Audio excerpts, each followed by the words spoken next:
December 19 నుంచి హైదరాబాద్లో book fair ప్రారంభమవుతుంది.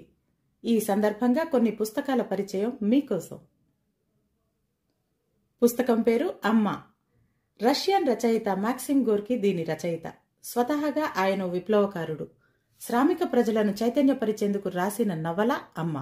అందరి అమ్మల్లాగే ఈ నవలలోనూ అమ్మ ఇంటిని చూసుకుంటూ తన బిడ్డల క్షేమం కోరుకుంటుంది. ఆధిపత్య వర్గాలు శ్రామిక ప్రజలపై చేస్తున్న దాష్టీకాలను, శ్రమదోపిడిని తనంతట తానుగా తెలుసుకుంటుంది. తమకు జరుగుతున్న అన్యాయాన్ని ఎదుర్కొనేందుకు తోటి కూలీలను ఎలా సమాయత్తపరిచిందో తెలుసుకోవాలంటే ఈ నవల చదవాల్సిందే. ఇందులో అమ్మ చేసే పోరాటం అనితర సాధ్యం. ఈ నవల ప్రచురితమై 118 సంవత్సరాలవుతుంది. 1906లో తొలిసారి ప్రచురితమైంది. అప్పటి నుంచి ఇప్పటికీ రీప్రింట్ అవుతూనే ఉంది. ఇప్పటికీ కోట్లాది కాపీలు ప్రపంచవ్యాప్తంగా అమ్ముడై